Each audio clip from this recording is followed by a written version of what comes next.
buenos días. Recuerdo que tengo que entrar.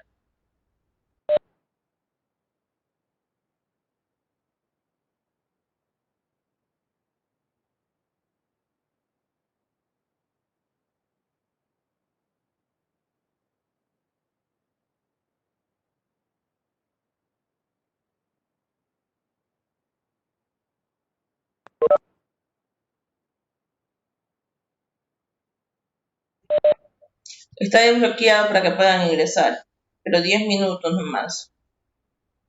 Ya chicos, buenos días. Vamos hoy día a escuchar a Adrián. Ya tengo recién nacido de alto riesgo y tengo lo que es pérdida de calor. Por favor, mañana vemos lo que es anemia polisistema, también ya está preparado. Y para el día sábado, gasometría. Venga de aquí, no sé, ubique alguien que prepare gasometría. Y después de eso, vamos a hacer ejercicio de gasometría. Buenos días, doctora. Carol Guamán tiene gasometría. ¿Tiene?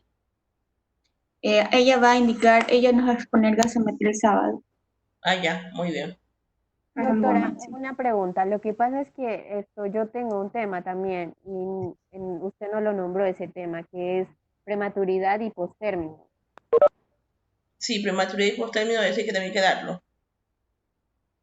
¿Cuándo lo daría, doctora? Eso de ahí nos tocaría el día lunes. Listo, doctora. Y si alcanzamos el día sábado, Pero se queda para después entonces. si alcanzamos prematuridad el día sábado, lo damos el día sábado. Después hacer gasometría, porque gasometría no es largo. Podemos combinarlo con prematuridad y si alcanzamos postérmino, porque no es muy larga prematuridad y postérmino.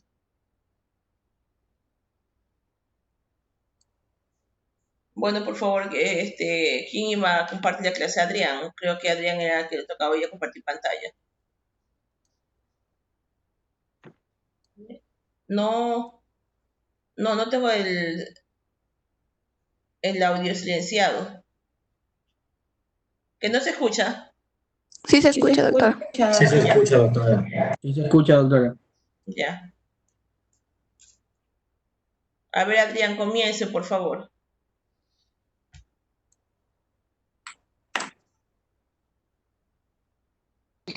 Disculpe, ictericia queda para el lunes entonces.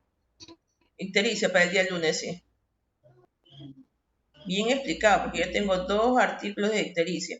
Yo les envié con Anthony, con Judith, para que se registraran en un webinar de encefalopatía hipóxica isquémica para complementar la clase. La Sociedad Ecuatoriana de Pediatría, no sé si ya se registraron, porque si no se quedan sin tiempo. Sí, doctora, yo sí. Sí, doctora. Doctora, Sí, Todos doctora. tienen que registrarse, todos, porque va a ser una clase de un webinar sobre encefalopatía hipóxica isquémica, la van a dar pediatras, la Sociedad Ecuatoriana de Pediatría. Así que por favor necesito que se conecten mañana a las 5 de la tarde. Espero no tener ninguna dificultad, ojalá que todas se puedan conectar, o tienen clases algunos.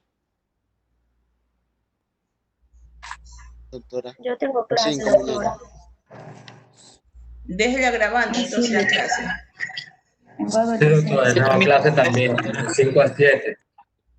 O entonces alguien que le grabe para que después la pueda observar y se la pase. Pero tiene que registrarse. Vamos, Adrián, comience.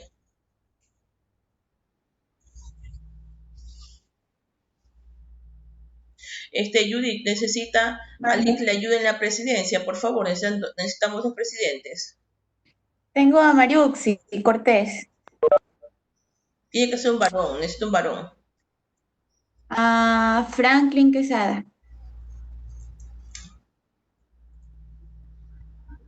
Ya, y el de la práctica, ¿quién va a ser?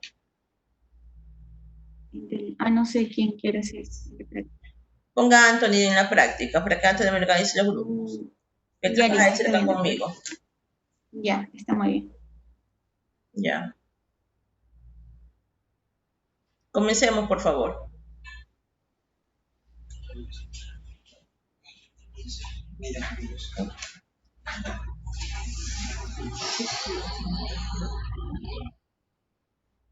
Adrián, comencemos.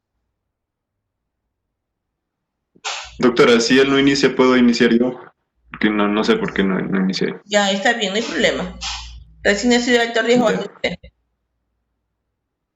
No, yo tengo de pérdidas de calor, Ah, de ya está. termorregulación. Muy bien, yo también ya tengo eso preparado. Ya, Es que nosotros con examen Ya. nosotros nos ayudamos y me hacía falta la lámina que ya me pasó. Yo tenía esa resignación, o sea, se me había traspapelado esa conferencia y ayer le pedí a Bexabe que me ayude. Nosotros entre nosotros Ya. nos ayudamos. Nosotros las pediatras somos todas unidas. ¿Ya se puede visualizar las diapositivas? Sí. Sí, Ya. para compartir pantalla. Bueno, ya. Bueno, como decía, me había tocado el tema de pérdidas de calor y en conjunto con la termorregulación. A ver si me permite. Ya. Para empezar, voy a dar el concepto de termorregulación, ¿no? Que es la habilidad de los seres vivos homeotérmicos, que son los de sangre caliente, de mantener un equilibrio entre la producción y la pérdida de calor para que la temperatura corporal esté dentro de cierto rango normal. Para que esto se dé va a tener tres mecanismos, los cuales son la incrementación para producir calor a partir de grasa parda. La grasa parda es un tejido adiposo con el cual nacemos y que se va a formar a partir de la semana 17 y 20 y va a desaparecer a los 3 meses de Manda a comprar una tora de haber donde una nacido. ampolla y se le aplica la vena. En menor medida vamos a tener la vasoconstricción y el aplica la trabajo vena, muscular. Esto va a ser en el caso de la pérdida de calor. Mientras que cuando haya una ganancia de calor va a haber la vasodilatación y la sudoración. Esto va a estar mediado por las catecolaminas, el glucagón y las hormonas tiroideas. Como podemos apreciar en la imagen, vamos a tener que la grasa parda va a estar ubicado en 5 sectores. En la región interescapular, en la axila, rodeando y por debajo del cuello, en el mediastino y rodeando los riñones.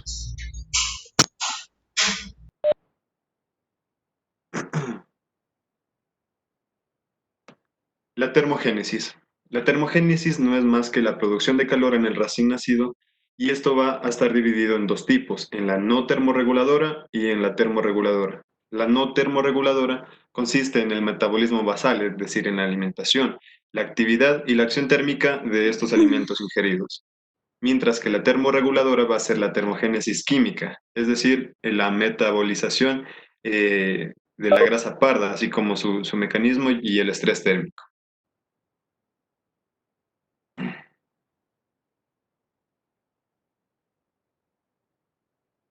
Un ambiente térmico neutral va a ser en el que entre en un rango de temperatura ambiente adecuado para que el recién nacido esté dentro de una temperatura de rango normal, donde el gasto metabólico sea mínimo, por ende su consumo de oxígeno también y el de glucosa, es decir, que no va a producir un exceso de energía, y una termorregulación que va a estar mediado solo por los procesos físicos basales y sin control vasomotor, como es la vasoconstricción periférica. La vasoconstricción periférica lo único que va a buscar es mantener la temperatura central, ya que no va a permitir que ésta se extienda hacia la periferia, es decir, hacia la temperatura corporal. Como sabemos también, cuando un recién nacido nace, va a nacer cálido y húmedo, por lo que dentro de su vientre, dentro del vientre de la madre, va a estar incluso hasta 1 grado superior a la temperatura que posee la madre. Entonces, al momento de nacer va a tener un impacto y dependientemente de las semanas de gestación que haya tenido, este va a empezar a perder energía. Incluso puede llegar entre 0,2 hasta 2 grados centígrados por minuto, lo cual es necesario controlar. Bueno, aquí están unas tablas en donde podemos observar que dependientemente de la edad y peso del recién nacido, vamos a tener una temperatura entre un rango que va a ser considerado neutral o normal. Como por ejemplo, cuando el recién nacido es menor a 1200 gramos, la temperatura tiene que estar de 34 a 35,4 grados centígrados. Si pesa de 1200 a 1500, va a tener que estar dentro de un rango de 33,9 a 34,4, y así consecutivamente como se lo puede apreciar. Los mecanismos de transferencia de calor. Bueno, estos van a ser 4 y lo que buscan es tener buscan regular lo que es la temperatura del recién nacido a través de la conducción, de la evaporización, de la convección y de la radiación. Como aporte, bueno, como ya sabíamos, la temperatura corporal central normal va a ir entre 36,5 grados a 37,5 grados. Para esto se puede tomar en consideración la temperatura axilar y rectal, mientras que en la temperatura de la piel, o es decir, la periférica, va a ser de 36 a 36,5 grados centígrados y se va a considerar la temperatura abdominal. Bueno, esta es la tabla donde se puede observar de manera detallada cómo actúa cada mecanismo de transferencia de calor. Iniciando con la conducción, vamos a tener que su mecanismo va a ser para pérdida o ganancia de calor a través de una superficie fría o caliente que esté en contacto directo con el recién nacido. ¿Y cómo va a ser esto? Va a ser en contacto con objetos no precalentados, es decir, con el caso de las balanzas, de los colchones, de mantas, de placas. Y como medida de prevención hay que valorar su temperatura, la temperatura de los objetos que entran en contacto con el recién nacido. Si va a ser ganancia de calor, es necesario precalentar. En el caso de la convección, su mecanismo va a ser pérdida o ganancia de calor hacia una corriente de aire o agua que envuelve al recién nacido.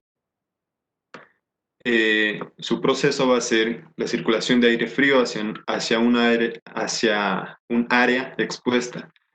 Y su prevención va a ser evitar corrientes de aire, es decir, del macroambiente, como puede ser la sala de parto y que en ello esté abierta una ventana, por ejemplo, ¿no? Y se debe calentar el oxígeno, aerosoles, se debe hacer con una temperatura de agua controlada al recién nacido y se debe levantar paredes laterales de calor radiante.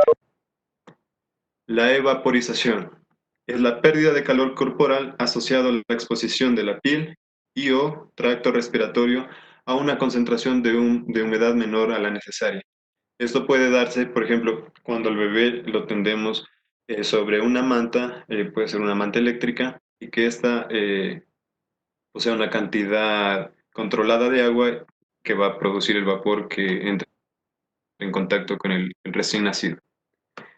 Su proceso físico va a ser que las características de la piel húmeda y fina al nacimiento pueden ir hasta las 2 semanas de la edad post-concepcional. Este proceso es normal de la respiración. Y su prevención va a ser el secado de la piel, ya que al estar en contacto constante con evaporización es necesario que no esté totalmente húmeda, entonces se la tiene que mantener seca. Debemos tener una utilización de humedad ambiente en la incubadora según la edad gestacional o días de vida, y se debe calentar y humidificar los gases respirados. Y por último tenemos la radiación, que su mecanismo va a ser la pérdida de calor corporal hacia un objeto más frío que no está en contacto directo con el recién nacido. Esto se lo puede hacer dentro de una incubadora que va a ser controlada manualmente. El proceso físico va a ser que el recién nacido va a estar rodeado de objetos o superficies más frías. Y su prevención es prevenir la cercanía con objetos más fríos. Se debe interponer elementos que eviten la pérdida, se debe precalentar la incubadora antes de introducir al niño. Claro, en el caso de que se busque una ganancia de calor, ¿no? Y se debe evitar que las incubadoras estén cerca de puertas, ventanas y aire acondicionado que enfríen sus paredes. En resumen, la conducción es la transferencia de calor entre una superficie fría y dos objetos sólidos. La evaporización es la pérdida de calor a través de la energía gastada.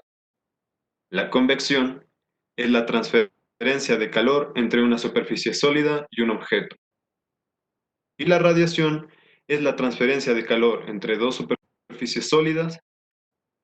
Y como una nota o un dato, se puede decir que la cantidad de calor y la rapidez con la que se pierde el calor va a ser proporcional al gradiente de temperatura entre el recién nacido y el medio que lo rodea. Que puede ser, por ejemplo, el aire por el aire acondicionado que se encuentre, la sala de parto, los líquidos sólidos u objetos cercanos que puedan entrar en contacto con el recién nacido. Y cuanto mayor es la superficie de contacto, mayor es la transferencia de calor, ya sea de ganancia o pérdida de este.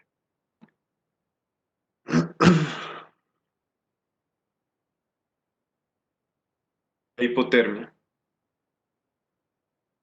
La hipotermia vamos a tener una clasificación dependientemente de su severidad.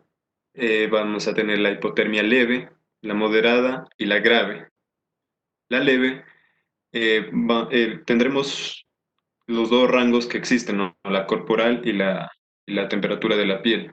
En la leve tendremos que está entre 36 a 36,4 grados centígrados, mientras que la temperatura de la piel va a ir de 35,5 a 35,9 grados centígrados. En la hipotermia moderada tenemos que la temperatura corporal está entre el rango de 32 a 35,9 grados centígrados, mientras que la temperatura de la piel entrará de 31,5 a 35,4 grados centígrados. La hipotermia grave entra en los rangos en la temperatura corporal cuando sea menor a 32 grados centígrados, mientras que la temperatura de la piel será menor a 31,5 grados centígrados. Los signos que el recién nacido puede manifestar al momento de presentar hipotermia va a ser que su cuerpo va a estar frío al tacto, va a presentar cianosis central o acrocianosis, un aumento del requerimiento de oxígeno, por ende también puede haber taquipnea, una intolerancia alimenticia, una distensión abdominal, bradicardia, dificultad para descansar, edema, hipoglucemia, succión débil, llanto débil, hipotonía, entre otros más. Me olvidaba. Uno de los efectos de la hipotermia, vamos a tener que cuando un neonato es pretérmino, va a tener una capacidad de respuesta termorreguladora limitada. Por ejemplo, ¿qué es lo que quiero decir con eso? Cuando un producto está dentro del vientre de la madre, no necesita de tener esta capacidad termorreguladora, ya que la mamá es la que satisface todas sus necesidades. Eh, Sin embargo, al momento de ya nacer, como decía, hay un choque térmico. Entonces, en un bebé término, podría ya tener la capacidad tiene, mejor dicho, la capacidad de regular su temperatura a través de la vasoconstricción, a través de tiritar, ¿no? Son los movimientos repetitivos que buscan calentar, de la metabolización de la grasa parda. Entonces, un neonato pretérmino no va a tener esta capacidad. Vamos a tener que si una hipotermia es prolongada, se puede desarrollar la acidosis metabólica y por ende también un aumento de la vasoconstricción pulmonar. Y esto se puede convertir en un círculo vicioso, lo que nos puede dar un aumento de consumo de oxígeno y una metabolización de la grasa parda.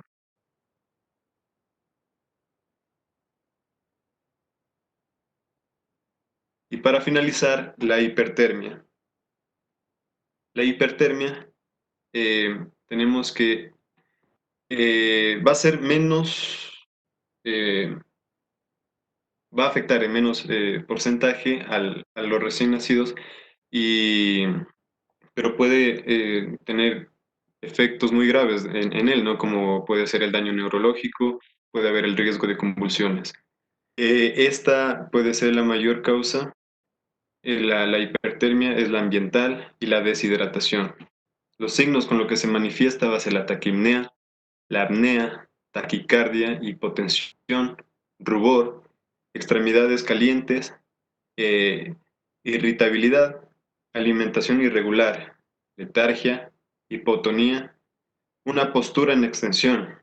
También va a haber un llanto débil y una temperatura que, que sea el mayor en la piel. Eso. Gracias, doctor. Gracias, doctor.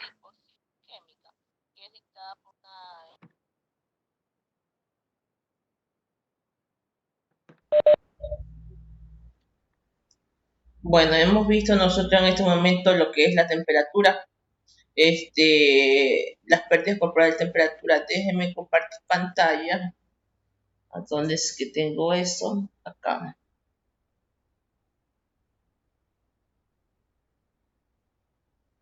Vamos con la termorregulación. Ya, déjenme ver si puedo mover a estos niños para acá.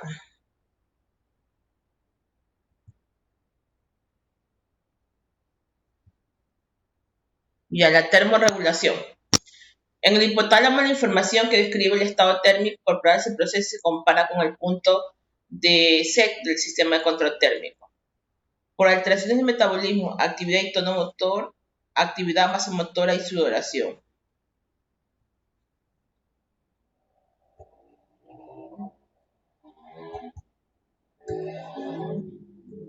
Ya, factores que contribuyen a la vulnerabilidad del neonato al estrés térmico, producción de calor, depósito ilimitado de sustratos metabólicos como glucosa, grasa, glicógeno, etc. Producción de calor principalmente a través de termogénesis química, metabolismo de grasa parda. Sin embargo, los depósitos de grasa parda están inversamente relacionados a la edad gestacional. La grasa parda es donde se encuentra el área de termorregulación de los neonatos. La producción de calor obliga al consumo de oxígeno, desafiando los sistemas cardiovascular y pulmonar inmaduros. Después, la respuesta muscular involuntaria, escalofrío, no bien desarrollada, no puede aumentar el tono y tiritar para aumentar la producción de calor. La pérdida y ganancia de calor, lo que bien decía su compañero, el calor secano se pierde por varios mecanismos: convección, conducción, radiación y evaporación. La conducción, colchón frío y la balanza. Por eso es que yo le decía que la cuna radiante debe estar a una temperatura entre 36.5 a 37 grados centígrados, ¿ya? Cuando el colchón no, la termocuna, no se la prende y se pasa directamente al niño, o la balanza en que se pesa al niño, se lo pesa y se lo talla, en este momento podemos hablar de que esto de aquí hay una pérdida de conducción.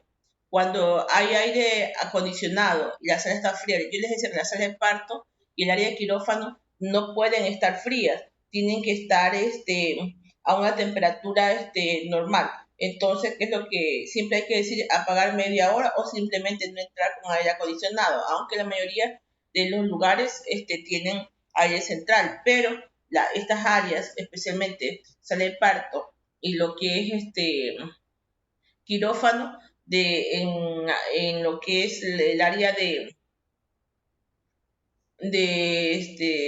ginecología, deben estar apagados, porque producen pérdida de calor por radiación, incubadoras cerca de las ventanas o paredes frías, ¿ya? La evaporación, aplicación de loción, campos estériles húmedos. Generalmente cuando hay la evaporación, cuando se aplican campos estériles húmedos, yo le decía ayer que el secado se hace rápido, en un minuto rápidamente usted seca al niño y cambia de campo. Los campos son las pequeñas sábanas verdes que se utilizan para recibir el producto. Usted recibe el producto está húmedo, pero usted lo hace un secado inmediatamente y de ahí lo cambia por un campo que esté tibio, no caliente. Si la primera línea de defensa de la actividad vasomotora es inadecuada para conservar el calor, la producción de calor se altera. El aumento del metabolismo celular y el tono muscular esquelética contribuyen a aumentar la producción de calor. Por ejemplo, si hay escalofrío, hay temblor. Aquí tenemos la grasa parda, es la termogénesis química, es donde se regula la temperatura del producto. ¿Ya? La base del cuello, tenemos nosotros, ¿a dónde tenemos esta grasa parda? Región del mediastino, en la axila, la base del cuello, el área subescapular o estas áreas aquí son las en las que podemos encontrar más la grasa parda, que sirve de área de termorregulación. Por eso cuando un niño se lo saca de su claustro materno, inmediatamente el niño debe ser cogido con una manta, secado, puesto en la cuna radiante que está previamente encendida, y para evitar que esta grasa parda, donde está el centro de termorregulación, evite que el niño llegue a un estado de escalofrío, de temblor o una pérdida de calor. Los valores normales de temperatura en el recién nacido. La temperatura corporal central normal. La temperatura axilar en el valor normal es de 36.5 a 37.5. Tanto la axilar como la rectal. La temperatura de la piel, tenemos la temperatura abdominal, el valor es de 36 grados a 36.5 grados centígrados. La hipotermia se clasifica en, leve, moderada y grave.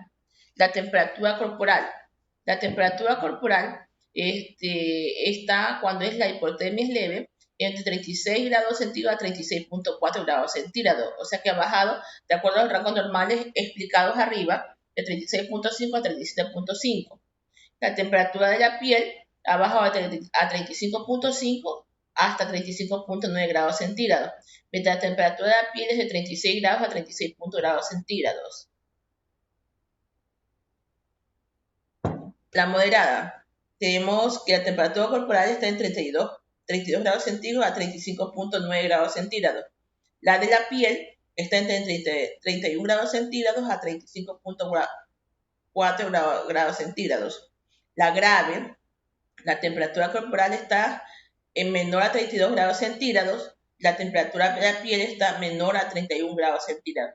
Mire cómo va bajando de forma escalonada tanto la temperatura corporal, que es la de axilar y la rectal, y la de la piel, que es la abdominal. Son dos temperaturas con un rango de diferencia de medio grado centígrado entre una y otra. Y cómo la hipotermia se clasifica en leve, en moderada y en severa. Signos y síntomas de alteración en la termorregulación. Cuerpo frío al tacto, cianosis central o acrocianosis. Existe después de las primeras horas de vida. Aumento del requerimiento de oxígeno, respiraciones irregulares o apnea, taquimia, intolerancia alimentaria, no tolera el producto del bebé porque está muy frío, que no tiene en ese momento los deseos de succionar, distensión abdominal porque se llena de gases, porque es tanta la irritabilidad del niño por el frío, se afectan las neuronas. ¿Por qué se afectan las neuronas? Porque el sistema de termorregulación está en alerta, manda sus órdenes o sus señales al cerebro. Y entonces una de las señales que envía es que está muy frío, y al sentir muy frío, el niño, ¿qué es lo que va a hacer? Va a comenzar a ir hasta irritable. Y cuando está irritable, hay distensión abdominal, hay aumento del residuo gástrico y hay bradicardia. ¿Ya? Hay mala perfusión periférica, disminución de la actividad letárgica, irritabilidad, hipotonía, llanto débil, succión débil, hipoglicemia y edema. Manejo de la termorregulación, aplicaciones prácticas. En sala de parto, ¿qué vamos a hacer? La temperatura del ambiente recomendada para proporcionar una adecuada calefacción de un recién nacido es de 24 a 26 grados centígrados. Es decir, que la temperatura recomendada en sala de parto debe estar entre 24 grados centígrados a 26 grados centígrados para que el niño pueda salir con una temperatura de 36.5 a 37 grados centígrados. El niño se debe secar rápidamente, lo que yo le decía, el secado, después de nacido y envuelto en toallas secas precalentadas. Para esto está la cuna radiante. En la cuna radiante, en la parte de arriba, se ponen las toallitas, se la van en un campo, se las tienen precalentadas, inclusive hasta la ropa del niño, teniendo especial cuidado de incluir la cabeza en la envoltura. La incubadora. Calentar la incubadora por convección, disminuyendo el gradiente de temperatura entre el ambiente y el niño. Siempre que sea posible, debe haber una incubadora precalentada a 34 a 36 grados centígrados, disponible para un niño prematuro o enfermo, que nace inesperadamente y a temperatura prefijada se alcanzará a los 30 a 45 minutos. Si yo tengo un niño pretérmino o un niño patológico, ¿qué es lo que primero tengo que hacer yo? Ver que la incubadora, una cosa es la cuna radiante. La cuna radiante es la que está empotrada en la pared, donde están todos sus marcadores fijos de temperatura. La incubadora es donde yo voy a colocar el producto. Debe mantener una temperatura de 34 grados centígrados a 36 grados centígrados, disponibles para un niño prematuro o enfermo que nace inesperadamente. Entre otras podemos encontrar cuna de calor radiante, servocontrol, cubiertas protectoras plásticas, gorros y vestuario. Con esto, sobre todo los niños pretérminos, les ponen esas sábanas térmicas, sobre todo si son niños prematuros extremos, les ponen esas mantas térmicas para aumentar la temperatura y evitar que se enfríe y por lo tanto evitar la hipotermia y evitar la irritabilidad, el daño cerebral y la muerte del producto. ¿Ok? ¿Estuvimos? ¿Alguien entendió? ¿O hablé muy rápido?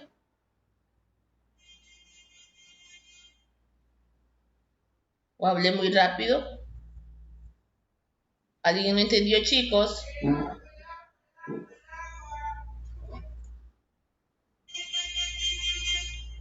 Muy rápido, doctora. Yo sí quisiera que me repita. ¿Qué cosa? ¿Qué desea que le repita? ¿Qué desea que le explique? ¿Quién habló? A ver, para explicarle, dígame que para eso estoy.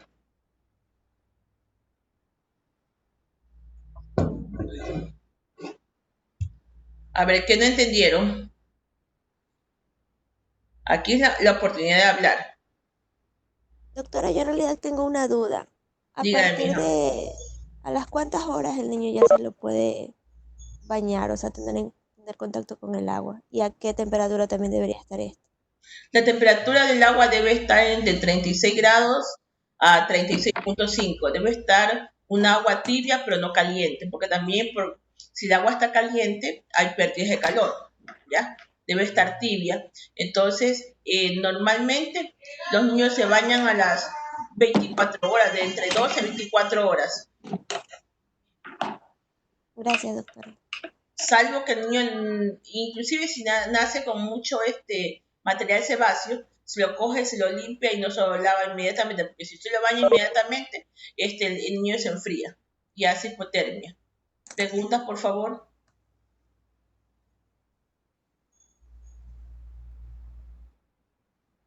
¿Alguna pregunta, por favor?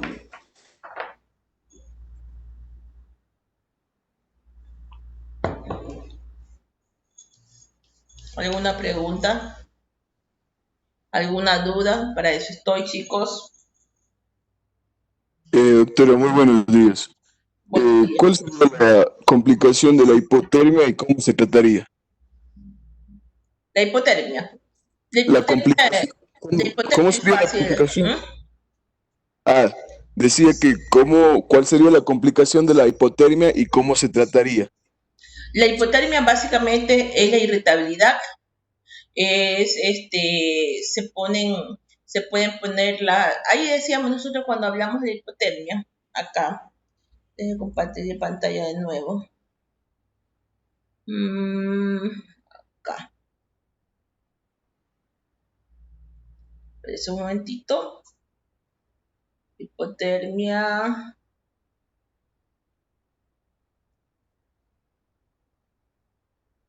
Ya.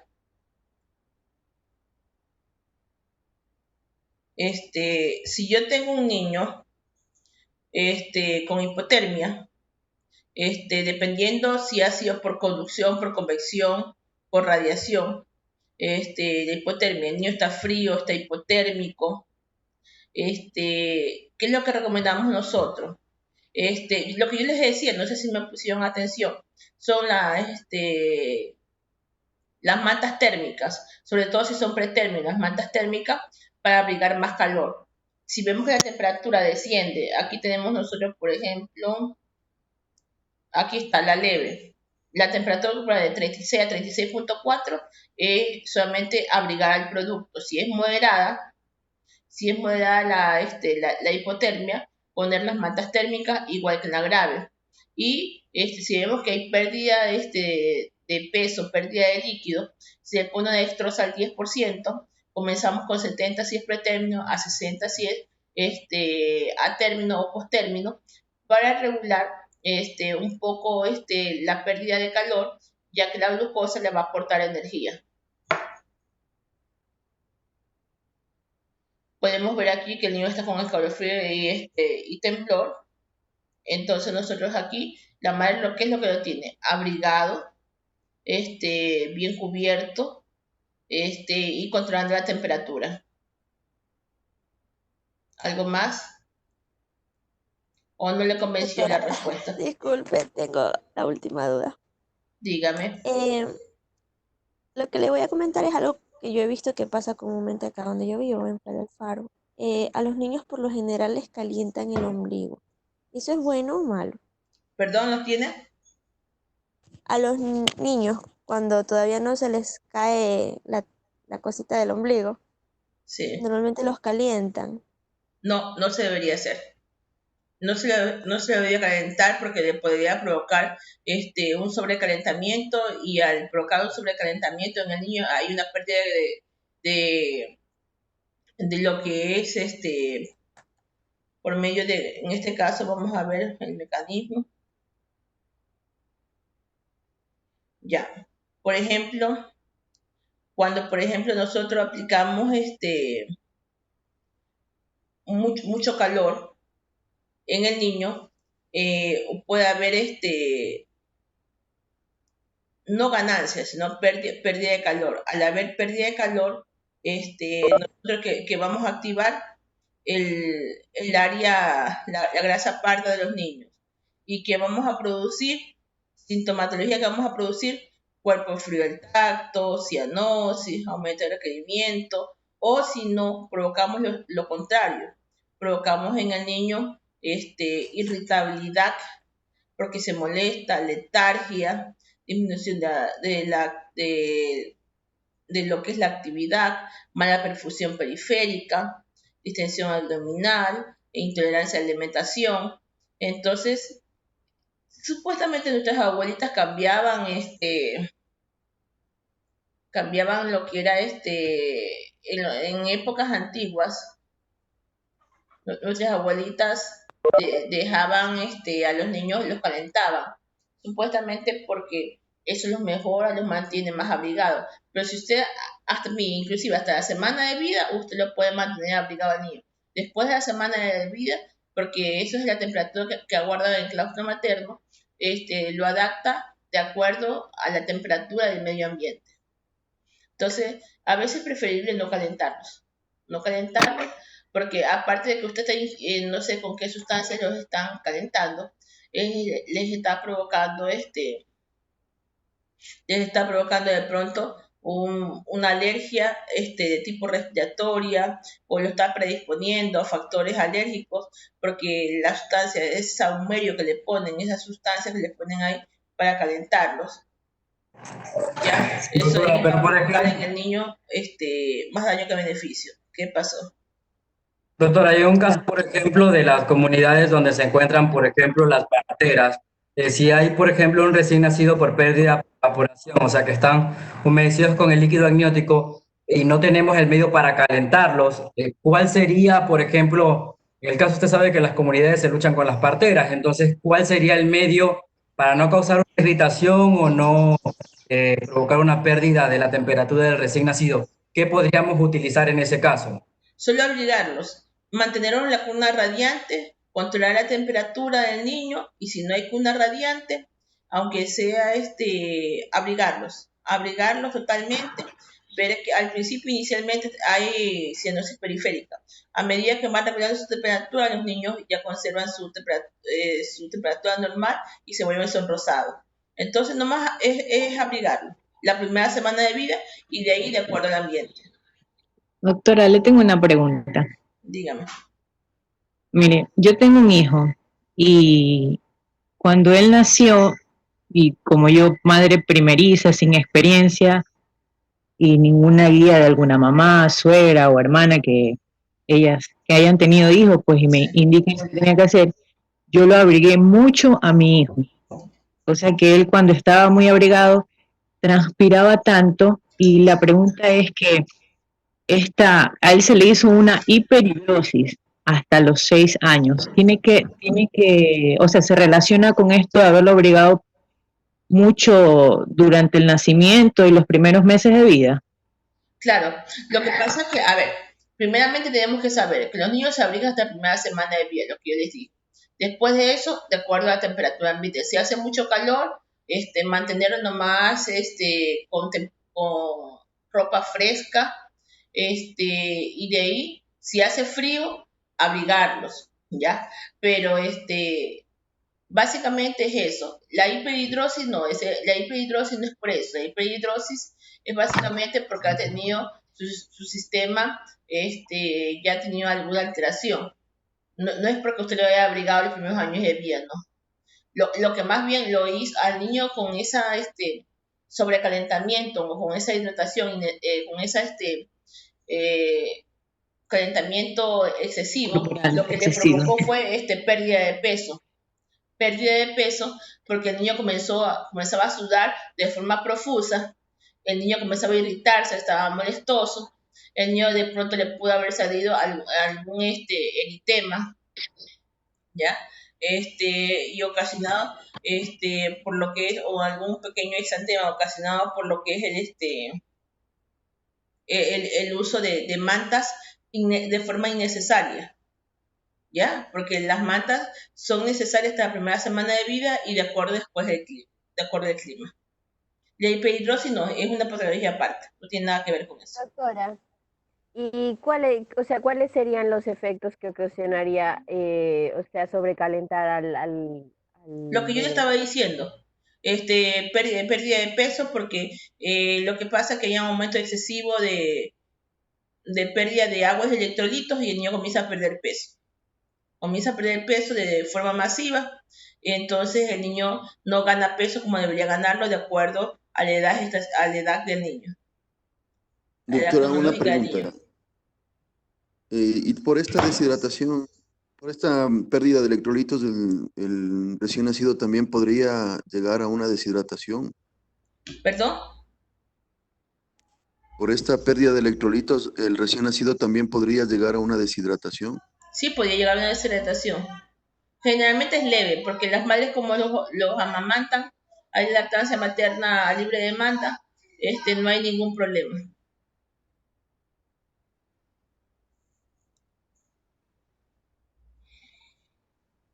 ¿Alguna duda?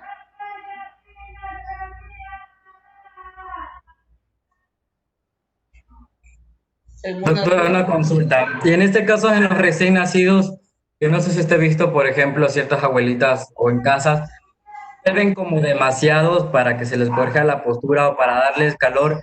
¿Hasta qué punto esto es bueno? ¿A qué, con qué se lo debería envolver? A ver, de los niños que se envuelven. Bueno, le cuento que son costumbres. Son costumbres más que necesidades que necesita el producto. Debería envolverse si es que realmente amerita la situación. Si no amerita la situación, no debería envolver al niño, sino simplemente tenerlo a temperatura ambiente. ¿Y cómo podemos combatir la hipertermia? La hipertermia podemos combatir básicamente no envolviendo de forma excesiva al niño, no poniéndole cosas que sean necesarias. Por ejemplo, yo siempre digo, gorro, manillas, se van de la cabeza. ¿Para qué está gorro? El niño comienza a sudar, a eliminar sudor, y esto de aquí le va a ocasionar siempre una aparición de pequeños vesículas o máculas y pápulas alrededor de lo que es el gorro. Manillas, ¿para qué? Salvo que haga frío. Las manillas no. Las uñas se cortan. No tiene necesidad de ponerle manillas, ni gorro, ni puntas. Peor puntas. Una manera que les ponen punta, les ponen yo les he visto que les ponen hasta una bolicha, le ponen una bolicha de cebo para que el ombligo le hunda. Todas esas puntas son causas de infección más bien. Y peor, productos extraños que el niño no debería recibir. Doctora, tengo una pregunta. Hay niños que por más que usted le quiera abrigar, por ejemplo, en la sierra hace demasiado frío. Hay niños que por más que lo quieran abrigar, ellos se sacan el busito, el pantalón y quieren andar así. ¿Esto puede causar algún problema cuando sean grandes? No, porque el niño se adapta al clima. Pasar la primera semana de vida se adapta al clima. El organismo es un centro termorregulador de la temperatura, tanto para el frío como para el calor. Pasar la primera semana de vida se adaptan a las temperaturas o al medio. Gracias, gracias. Ya.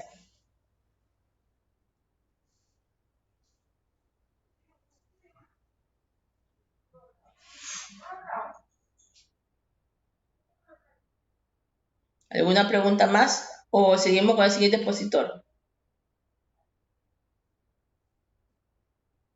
Doctora, entonces, para seguir con el resumen de la asfixia perinatal. Ya. Un Ya, resumen. compañera Judith me va a ayudar con las diapositivas, por favor. Ya listo.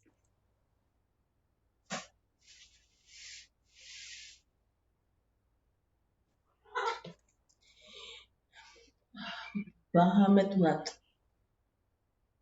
Listo. Bueno, entonces, ya esta clase vimos el día de ayer, la doctora ya nos dio, vimos que es muy extensa, que es bastante, un poco compleja también, pero tenemos acá un resumen pequeño para ver si es que nos queda claro. La asfixia perinatal, definición. Es el síndrome clínico caracterizado por depresión cardiorrespiratoria, cianosis y palidez, secundario a hipoxemia y o isquemia fetal intrauterina.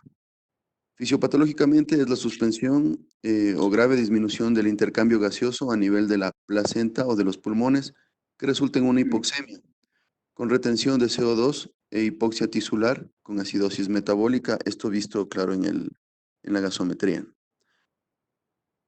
La definición de asfixia según la Asociación Pediátrica Americana y la Asociación Gineco-Obstétrica dice que tiene que cumplir unos parámetros. Un Apgar de entre 0 a 3 a los 5 minutos. Una acidemia mixta o acidosis metabólica profunda con un pH del cordón, tomado del cordón obviamente, menor a 7.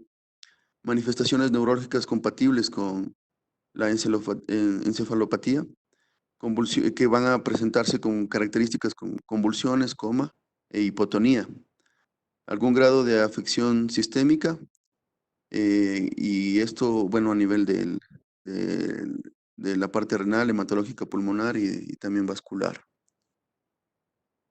La definición operativa es un evento intraparto de tipo asfíctico, que va a presentarse con características, por ejemplo, bradicardia fetal, necesidad de reanimación neonatal, un lugar de 5 a los 5 minutos, un pH de cordón menor a 7.0, la enfermedad de base va a ser de 15.000 equivalentes, una encefalopatía moderada a severa.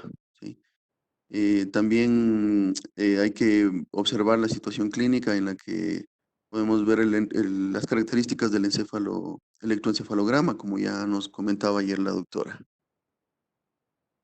La hipoxia intrauterina aguda, evaluada por al menos 2 de los siguientes signos o condiciones. Tiene que tener al menos 2 de estas condiciones. El pH arterial de cordón menor a 7.10, que haya un monitoreo fetal patológico con una bradicardia fetal. También puede haber disminución de la frecuencia respiratoria y otras características del monitoreo. Líquido amniótico con meconio espeso o pesado, también que se le llama. Perfil biofísico alterado y un Apgar al minuto igual o menor a 3 y a los 5 minutos menor a 6. La depresión neonatal. Tenemos que en la depresión neonatal van a haber 3 grados, ¿no? El leve, el moderado y el severo. En el leve vamos a ver algunas características como que hay antecedentes de sufrimiento fetal agudo, Apgar menor a 6 al minuto y menor a 7 a los 5 minutos. El pH de cordón mayor a 7.18 y la enfermedad de base entre menos 10 a menos 14.9. Esto también puede ser asintomático a los 10 minutos. La depresión neonatal moderada. En las condiciones anteriores se agrega también a las que ya vimos un Apgar que sea menor a 6 al minuto y a los 5 minutos se mantenga. Un pH de cordón de 7 a 7.18, una enfermedad de base de 15 a 19.9. Y también puede permanecer asintomático a los 10 minutos sin variaciones, sin cambios. Y en la severa, en la asfixia ya vamos a ver que el Apgar debe ser menor a 5 y persistir hasta que sea menor a 5 a los 5 minutos. El pH de cordón menor a 7 y la enfermedad de base de 20. Con signos de compromiso asfíctico de uno o más órganos, como ya veíamos, porque también puede ser sistémico, ¿no? La incidencia, se habla que la encefalopatía hipóxica se da entre 6 a 1000 nacidos, ahí hay un pequeño error. En el hospital Baca Ortiz averigüé que hay una cifra de hace 3 años, se vio de 2.7 en 1000 nacidos vivos. Es decir que... Oiga, una cosa, Baca Ortiz no es con B. ¿Perdón? Hospital Baca Ortiz es con B, no es con esa V. Es con B grande, sí, ahí hay un error, doctora. Es el hospital Baca Ortiz. Es un hospital netamente pediátrico y ahí se ve que hay una incidencia del 2.7 en 1000 nacidos vivos. Ya, en cuanto a la etiología, se habla de que se da en un 20% previo al parto, un 70% durante el parto y un 10% en el periodo neonatal. Es decir, que la etiología tiene una incidencia más alta durante el parto. La fisiopatología. En la fisiopatología vamos a tener una apnea primaria, que se va a presentar con cianosis, puede tener un tono normal, la respiración puede reiniciarse con estímulos táctiles y administración de oxígeno. La apnea secundaria va a presentarse con palidez, hipotensión, ausencia de tono y reflejos. El recién nacido no va a responder a estímulos y puede fallecer si no se inicia oportunamente la ventilación asistida o la mecánica. En cuanto a cambios hemodinámicos, ¿no? Va a haber un cambio en el flujo del corazón, el cerebro principalmente, luego corazón a nivel placentario y de glándulas suprarrenales, que son los que producen la falla renal posteriormente. Como ya decíamos, es un problema sistémico, por lo que también va luego a afectar pulmones, riñón, intestino y hasta músculo esquelético. Para llegar a un diagnóstico preciso tenemos que tomar en cuenta algunos parámetros, ¿no? Entre esos los antecedentes perinatales. Debemos saber la historia del bebé, si hubo algún problema en primer trimestre, segundo trimestre, en sí la historia en general.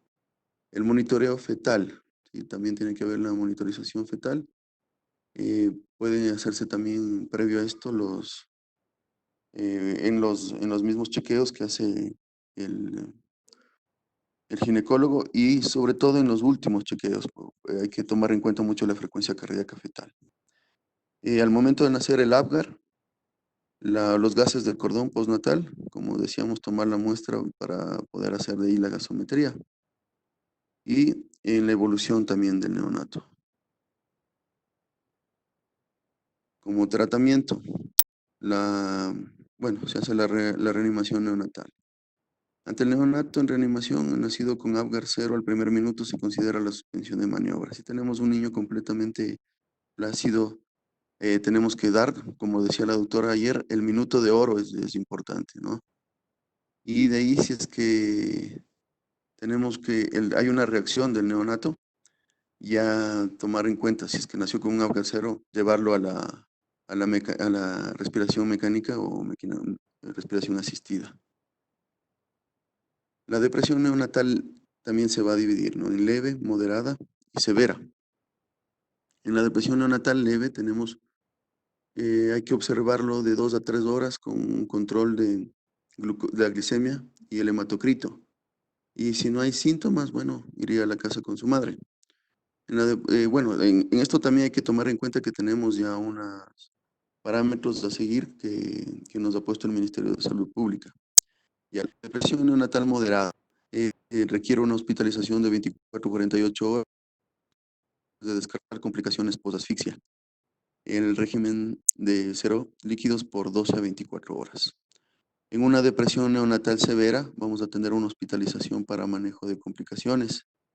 Entonces ahí depende de las complicaciones que tenga el neonato, es cómo se va reaccionando y también con el equipo médico que se disponga.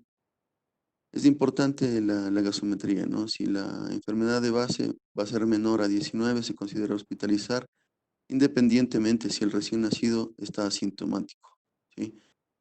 Siempre la gasometría nos va a guiar para cómo vaya evolucionando el neonato. El régimen 0 por 12 a 24 horas y alta por puerperio si la evolución es normal.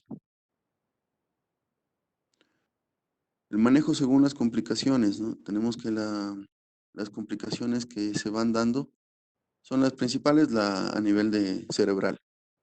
Luego viene 50% renal, sistema nervioso central 30%, cardiovascular un 25%, respiratorio un 23%, digestivo un 2.8%.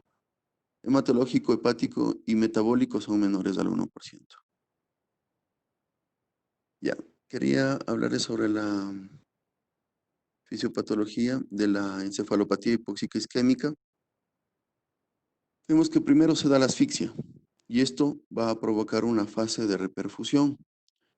Tiene un aproximado de duración de 30 minutos, un gasto de energía celular normal y no vamos a encontrar edema celular.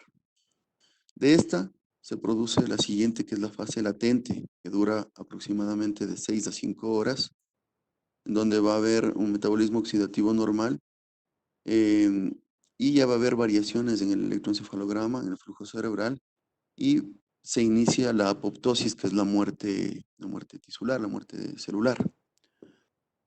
De esta pasamos a la fase del deterioro 2, que tiene una duración de 3 días aproximadamente. Es por eso que siempre cuando es grave tiene que haber una observación, una hospitalización del neonato, donde va a haber ya un edema citotóxico, falla del metabolismo oxidativo, muerte celular y también se van a producir las convulsiones. Aquí tengo un cuadro de la encefalopatía hipóxico-isquémica en cuanto a los grados del grado 1, grado 2, grado 3. Esto es lo que la doctora también nos dio ayer. En cuanto a algunos parámetros. En el nivel de conciencia, en el grado 1, vamos a ver que se encuentra hiperalerta e irritable. Podría considerarse un niño normal. En el grado 2 va a haber un estado de letargia. En el grado 3 hay estupor o coma. En cuanto al tono muscular, en el grado 1 vamos a tener una normalidad. En el grado 2, una hipotonía. En el grado 3, una flacidez completa. En cuanto a la postura, al grado 1 va a haber una ligera flexión distal, en el grado 2 una fuerte flexión distal y en el grado 3 los signos de descerebración. En cuanto a los reflejos, el reflejo del Moro en el grado 1 va a ser hiperreactivo, ¿sí? En el grado 2 va a ser débil, no se va a dar completamente y en el grado 3 obviamente es un niño con un estupor o coma, va a ser ausente. El reflejo de succión en el grado 1 va a ser un reflejo débil. En el grado 2 un reflejo puede ser débil o estar ausente. Y en el grado 3 no vamos a tener el reflejo de succión. En cuanto a la función autonómica, el grado 1 es regida por la parte simpática, en el grado 2 por la parasimpática y en el grado 3 disminuida. Se puede observar también a nivel de pupilas, en el grado 1 que vamos a tener una midriasis, unas pupilas dilatadas, en el grado 2 una miosis contraídas y en el grado 3 hay una situación en la que permanecen en una posición media. En cuanto a las convulsiones, en el grado 1 no vamos a encontrar convulsiones, en el grado 2 van a ser frecuentes y en el grado 3 van a ser más raras. El electroencefalograma, en el grado 1 vamos a ver un electroencefalograma normal, en el 2 vamos a tener alteraciones y en el grado 3 vamos ya a distinguir una normalidad completa, ¿no? Las puntas, entonces vamos a ver completamente un electroencefalograma normal. La duración, como ya hablábamos anteriormente, en el grado leve va a ser de 24 horas, grado 2 de 2 a 3 días y en el grado 3 de horas incluso hasta semanas. Esto de horas a semanas también tiene que ver mucho con las otras variables, ¿no? Es por eso que puede iniciar a horas. En cuanto al tratamiento, las medidas generales, la termocuna con la temperatura requerida, ¿sí? Esta tiene que ser la cuna cerrada o para procedimiento. Cabeza lineal media, la posición Fowler para ayudar mucho más si es que tiene una ventilación mecánica. Esto de la manipulación mínima, ¿sí? Mientras menos se manipule al neonato, vamos a tener menos complicaciones, menos problemas. La cateterización de arteria-vena a nivel umbilical, la termorregulación, siempre tener una temperatura en la que se encuentre, no pierda calor el neonato. El monitoreo de la presión arterial invasiva, de la frecuencia cardíaca, de la frecuencia respiratoria y la saturación. Tiene que estar monitoreado constantemente este niño. La diuresis horaria, balance estricto cada 12 horas, ¿sí? El régimen cero de líquidos y siempre el laboratorio que tiene que ser gasometrías constantes, la glicemia, el calcio iónico y el hematocrito. La ventilación. Sí, bueno, en la ventilación, los niños que van a estar con ventilación son niños que tienen apnea con un PCO2 mayor a 50 miligramos de mercurio y o hipoxemia que no responde a oxigenoterapia, que tengan convulsiones a repetición. Entonces ahí se mantiene la oxigenación y ventilación adecuada. La perfusión, se mantiene niveles de PAN según el personal de neonatología. Uso precoz de la dopamina, dobutamina como apoyo inotrópico. Como decía la doctora ayer, ya cuando estamos dando medicación tiene que ser, bueno, de acuerdo al kilogramo peso y por el personal especializado, ¿no? Manejo adecuado de líquidos, evitar la administración rápida y evitar soluciones hiperosmolares. Restricción del volumen, reponer pérdidas insensibles y también esto de acuerdo al control de la diuresis que se va haciendo, ¿no? Que es recomendado en un paciente que ya está con ventilación mecánica cada 12 horas. La corrección de la anemia e hiperviscosidad dependiendo del hematocrito, de cuánto nos esté dando el hematocrito del niño. En cuanto a trastornos metabólicos, ¿no? La glicemia, mantenerla en valores de 75 a 100, que se considera lo normal. La calcemia, controlar precozmente y corregir en el caso de la hipocalcemia. La acidosis metabólica también, por eso es que hay que estar con el laboratorio constante. En caso de acidosis metabólica severa, hay que corregir con un bolo lento de bicarbonato. Las convulsiones, dependiendo del protocolo que se lleve. Como decía la doctora, bueno, ya con anticonvulsivantes, sí mejoran estos niños. Neuroimágenes, ya depende también de lo que se disponga. Se realiza la ecografía cerebral, la que es a nivel de Fontanella anterior, una tomografía a los 7 días, la resonancia magnética también previo al acto para ver si hay nivel de líquidos, y el electroencefalograma también que tiene que ser precoz. Una evaluación con el equipo de neurología, emisiones autoacústicas previo al alta, y si hubieran las complicaciones cardíacas en la clínica podemos tener una isquemia miocárdica transitoria, disfunción miocárdica, que se va a presentar con dificultad respiratoria y cianosis. Los signos de insuficiencia cardíaca congestiva también pueden darse, con taquipnea, taquicardia, arritmia, ritmo de galope, hepatomegalia, shock cardiogénico. Una insuficiencia tricuspidia también puede presentarse con necrosis de músculo papilar y de válvula mitral. También pueden producirse arritmias. Los exámenes que se van a realizar, bueno, son la radiografía de tórax, donde se podría encontrar o esperamos encontrar una cardiomegalia, congestión venosa pulmonar. Se realizaría un electrocardiograma si se dispone del equipo, ¿no? Que para neonato es especial.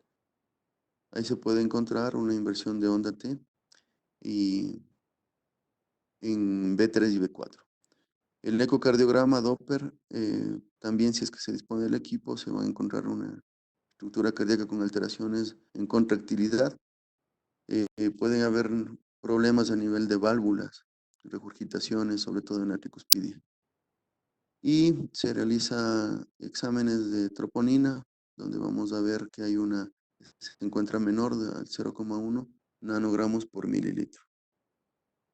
Tratamiento, drogas inotrópicas de falla cardíaca, generalmente dobutamina y alfa-metildopa, adecuada ventilación, mantener oxemia normal y evitar la sobrecarga de volumen, es por eso que se da la restricción de líquidos. Complicaciones pulmonares también pueden haber, ahí podría darse la hipertensión pulmonar persistente, un síndrome aspirativo meconial, como antecedente de que haya habido un líquido meconial, un meconio pesado, y una hemorragia pulmonar. Las complicaciones a nivel renal, en la clínica vamos a tener una insuficiencia renal aguda, secreción inadecuada de la hormona adenotropina, oliguria, hematuria, hipertensión arterial y puede darse aumento de peso. El diagnóstico se hace con la medición estricta de la diuresis por sonda vesical. Estos niños que están monitoreándoles, digamos, constantemente la pérdida de líquidos. Exámenes de laboratorio, ¿no? Sobre todo creatinina, sedimento de orina, sospecha de falla renal en el sodio urinario y se realiza también como diagnóstico una ecografía renal. El tratamiento, primero hay que descartar la falla renal si persiste la oliguria a las 6 horas de vida. Se inicia ya también la medicación. Si persiste la oliguria menor a 60 minutos, se repite los bolos de furosemida, 1 miligramo kilogramo dosis. También lo que se hace es restricción de líquidos cuando ya se tiene una falla renal. Tratamiento de la hipercalemia, hipornatremia severa y peritoneodiálisis si es que fuera necesario. Esto ya como una medida extrema. Las complicaciones gastrointestinales que son menores, tenemos una clínica con úlceras de estrés, hemorragia digestiva, enterocolitis necrotizante. El tratamiento se hace con régimen severo igual de líquidos de 48 a 72 horas. Protección gástrica con un protector gástrico, pues se utiliza más ranitidina en niños. Si el pH es menor a 4. Se realimenta con líquidos y se aumenta con 20 mililitros kilogramo al día. Si hubiera complicaciones hematológicas y hepáticas, la clínica va a ser una leucopenia, leucocitosis con desviación a la izquierda, trombocitopenia, coagulación intravascular diseminada, evaluación transaminasas. Se realiza exámenes de un perfil hepático para ver si tenemos alteraciones de este nivel. El tratamiento va a ser transfusión de plasma fresco, 10 cc kilogramo día, y plaquetas. También vitamina K para evitar hemorragias. Este es un gráfico en el que se puede ver, ¿no?, la depresión neonatal por grados y a nivel sistémico en qué órgano se produce. Es un resumen de lo que antes nombramos. Eso sería todo. Muchas gracias.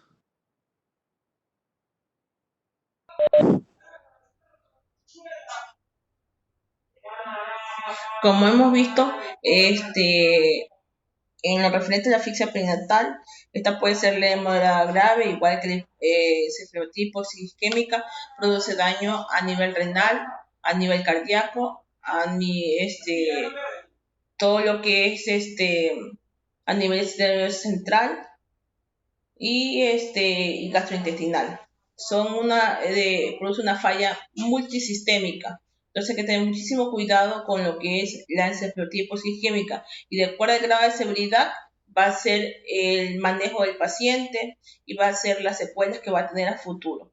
Entonces es importante el buen manejo desde realizar una reanimación cardiopulmonar, por eso es el ABCD en este paciente, ver la vía aérea, ver la circulación, la ventilación, que si haces una ventilación mecánica asistida o simplemente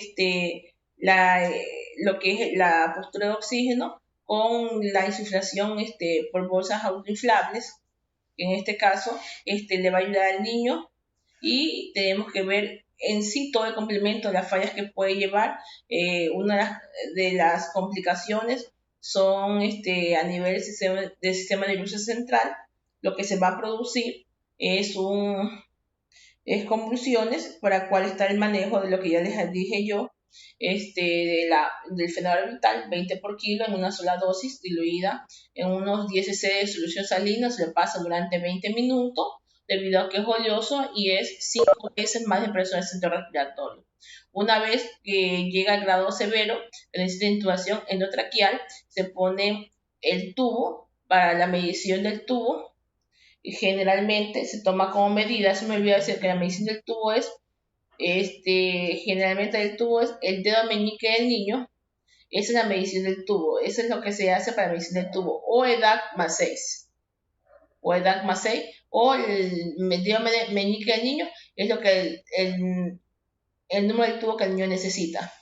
Y el tubo se coge el endoscopio con la mano izquierda, se introduce la sonda y uno va iluminando hasta ya pasa lo que es cuerdas vocales, y de ahí uno hace la comprobación poniéndole agua en el riñón, que es un aparato que se utiliza. El riñón es un instrumento, no sé si han visto, tiene como una bandejita en forma de riñón, pues se le llama riñón, y ahí en esa bandejita se comprueba si está en pulmón, comienza a hacer burbujas de aire, si está en estómago o no. Ya, entonces de ahí se la fija. Después de fijarse, se comienza a hacer una intubación endotraqueal, o se coloca un tubo en T, dependiendo de la grave severidad de encefalotiposis isquémica que tenga el niño. Y si no, se le coloca por ahí la adrenalina, que dijimos que la adrenalina es 0,01 miligramos por kilogramo de peso, y cuando es una dilución de 1 en 10.000, 0,1 ml por kilo de peso. Hasta 0,3 dice que se puede aplicar. Es una medida salvatoria para el paciente. El uso de la dopamina, la dobutamina, también se lo hace. El uso de la naloxona, que dijimos ayer, que también se le pone al paciente, viendo las características principales de este paciente. Entonces, y de ahí el uso restringido de líquidos. No se utiliza dextrosal 10, salvo que el niño esté con una hipoglicemia y que se haya hecho un fondo de ojo y que vea que no hay edema de papila, porque las soluciones hipotónicas como la dextrosa o soluciones glucosadas pueden producir más edema. Y lo que se maneja es la solución salina más la ampolla de lactato de calcio. ¿Preguntas, por favor?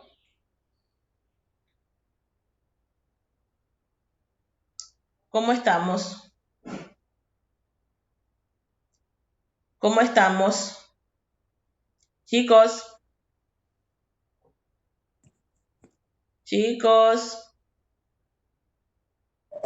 Hasta ahora bien, doctora. Bien, doctora. Ya. Es que no les escucho, parece que estoy en otro espacio.